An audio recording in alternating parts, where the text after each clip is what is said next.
ഇനി നമുക്ക് ആ ഈസ്റ്റർ ദിന വിശേഷങ്ങളിലേക്ക് ഒന്നുകൂടി പോകാം. പ്രത്യാശയുടെ നിറവിൽ ലോകമെമ്പാടുമുള്ള ക്രൈസ്തവർ ഇതാ ഈസ്റ്റർ ആഘോഷിക്കുകയാണ്. വൈറ്റ്ല സെന്റ് ഡാമിയൻ ചർച്ചിൽ നിന്നും ചേതൻ സാജൻ ചേരുന്നുണ്ട്. Chethan, good morning. Keerthi, good morning. അതോടൊപ്പം തന്നെ ഈസ്റ്റർ ആശംസകൾ നേരുകയാണ്. അതെ, ഞാൻ അങ്ങോട്ട് പറയാൻ വരികയായിരുന്നു ചേതനോട്. ഈസ്റ്റർ ആശംസകളൊക്കെ നേരാൻ വരികയായിരുന്നു. എന്തൊക്കെയാണ് അവിടെ പള്ളിയിൽ കഴിഞ്ഞ ദിവസം രാത്രി പ്രാർത്ഥനാ ചടങ്ങുകളൊക്കെ നടന്നിരുന്നു. നിരവധി ആളുകൾ, നിരവധി വിശ്വാസികളൊക്കെ എത്തിയോ? ഇപ്പോൾ ചേതനടുത്തും വിശ്വാസികളൊക്കെ തന്നെ കാണാൻ സാധിക്കുന്നുണ്ട്. എല്ലാവരും ഈസ്റ്റർ ആഘോഷിക്കുന്ന ഒരു തിരക്കിലായിരിക്കും അല്ലേ? കീർത്തി, ആദ്യം തന്നെ കീർത്തിക്കും അതുപോലെ തന്നെ ഡെസ്കിലും PCR-ലുള്ള എല്ലാവരോടും ഈസ്റ്റർ ആശംസകൾ നമ്മുടെ നേരുകയാണ്. ഞാനിപ്പോൾ ഇവിടെ നിൽക്കുന്നത് വൈറ്റില സെന്റ് ഡാമിയൻ ചർച്ചിലാണ്.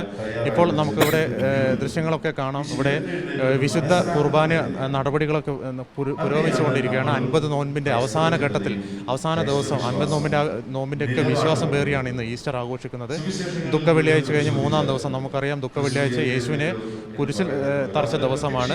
പെസഹ വ്യാഴത്തിൻ്റെ അന്ത്യ അത്താഴത്തോടുകൂടി അദ്ദേഹത്തിന് നേരെ ലോകത്തിൻ്റെ എല്ലാ പീഡനങ്ങളും നൽകി അദ്ദേഹത്തിന് കുരിശിലേറ്റിയ അദ്ദേഹത്തെ 3-ാം ദിനം ഉയർപ്പിൻ്റെ തിരുനാളായിട്ടാണ് ഇന്ന് ക്രൈസ്തവ സമൂഹം ആചരിക്കുന്നത്. ക്രൈസ്തവ സമൂഹത്തെ സംബന്ധിച്ചോളം വളരെ പുണ്യമായ ഒരു ദിനം തന്നെയാണ്.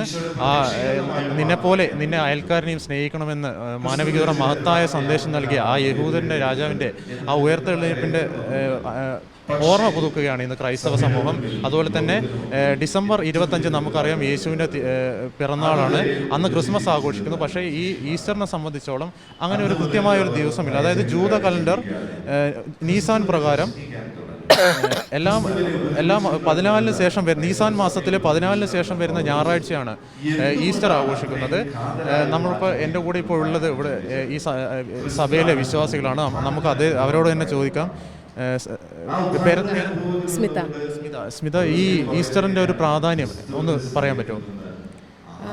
നമ്മുടെ ഈശോയുടെ കുരിശുമരണശേഷം 3-ാം ദിവസം ഈശോയുടെ ഉത്ഥാനത്തെ അനുസ്മരിപ്പിക്കുന്ന ഒരു ആഘോഷമാണ് ഈസ്റ്റർ.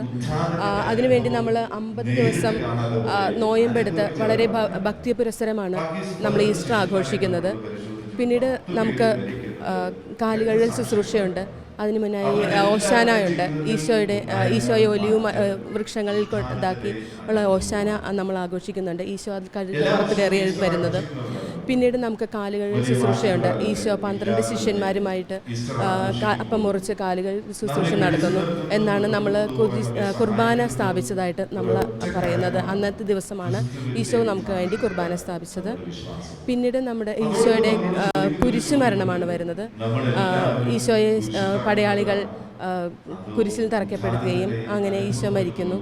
പിന്നീട് നമ്മൾ 3 ദിവസത്തിന് ശേഷമുള്ള ഈശോയുടെ ഉത്ഥാനം, ഈസ്റ്റർ നമ്മളിവിടെ നമ്മുടെ ദേവാലയത്തിലും എല്ലാ ദേവാലയങ്ങളിലും നമ്മൾ ഉത്ഥാനം ആഘോഷിക്കുന്നുണ്ട്. യൂത്ത് നമ്മുടെ ഈ ഇടവകയിലും നമ്മുടെ യൂത്ത് വളരെ സജീവമാണ്. അവർ ഈ ഉത്ഥാനത്തെക്കുറിച്ച് വളരെ ഒരു സ്കിറ്റൊക്കെ അവതരിപ്പിക്കേണ്ടായി. രാത്രി കുർബാന ഉണ്ടാവാറുണ്ട്. അതിനുശേഷം രാവിലെ 7 മണിക്കും നമുക്കിവിടെ കുർബാനയുണ്ട്. അതിലും ഈസ്റ്റർ വിശ്വാസികൾ ഈസ്റ്ററിൻ്റെ കുർബാനയിൽ പങ്കുകൊള്ളുന്നുണ്ട്. അതുപോലെ തന്നെ ഇന്നത്തെ ദിവസം മറ്റു ചടങ്ങുകൾ എന്തൊക്കെയാണ് ഈസ്റ്ററുമായി ബന്ധപ്പെട്ട്? ഈസ്റ്ററുമായിട്ട് ഇന്നലെ രാത്രിയാണ് നമുക്ക് ഉയർപ്പിൻ്റെ തിരുനാളെന്ന് പറയുന്നത്. അപ്പോൾ ഇന്നലെ രാത്രി 10 മണിക്ക് ഇന്നലെ ഇവിടെ നമുക്ക് ഉയർപ്പിൻ്റെ തിരുനാളിൻ്റെ കുർബാനകളും യൂത്തിൻ്റെ പരിപാടികളും അവരുടെ ടാബ്ലോയും കാര്യങ്ങളൊക്കെ ഉണ്ടായിരുന്നു. അതിനുശേഷം ഇന്ന് ഒരു കുർബാനയാണ് 7 മണിക്ക് നമുക്ക് ഈസ്റ്ററിൻ്റെ കുർബാനയാണ് ഉള്ളത്. പിന്നെ യേശുവിൻ്റെ ക്രിസ്തുവിൻ്റെ കുരിശുമരണവും അതിനെ തുടർന്ന് 3-ാം ദിവസം യേശുവിൻ്റെ ഉയർപ്പുമാണ് നമ്മൾ ഈ ഈസ്റ്റർ ദിനമായിട്ട് ആഘോഷിക്കുന്നത്. നമുക്കറിയാം 50 നോമ്പ് നോറ്റിട്ടാണ് അതിൻ്റെ ഒരു പരിസമാപ്തിയിൽ എത്തിയിരിക്കുകയാണ്. ഈ മാസം അറിയാം അവസാനത്തെ ആഴ്ച വിശുദ്ധ വാരം ആഘോഷിച്ചിരുന്നു. അപ്പോൾ ഇതുമായി ബന്ധപ്പെട്ട് ഇതിൻ്റെ ഒരു ചരിത്രം എന്താണ്? ഈ വിശുദ്ധ വാരവും അതുപോലെ തന്നെ പെസഹ വ്യാഴം, ദുഃഖ വെള്ളി, ഇതിനൊക്കെ ഒരു ചരിത്രം ഒന്ന് പറയും. എന്നുവെച്ചാൽ നമ്മൾ കാരണവന്മാർ പണ്ട് മുതലേ ഇങ്ങനെ നോയമ്പ് എടുക്കുകയാണ്. എല്ലാം നോയമ്പിന് എന്നുവെച്ചാൽ വിശുദ്ധിയോടുകൂടി നമ്മൾ നോയമ്പെടുക്കും. അത് 50 ദിവസമാണ് നോയമ്പെടുക്കുന്നത്. അതിനുശേഷം നമ്മൾ കാലുകൾ ദുഃഖ വെള്ളിയാഴ്ച എനിക്ക് മനസ്സിലായില്ല. വെള്ളിയാഴ്ച യേശുവിനെ കുരിശിൽ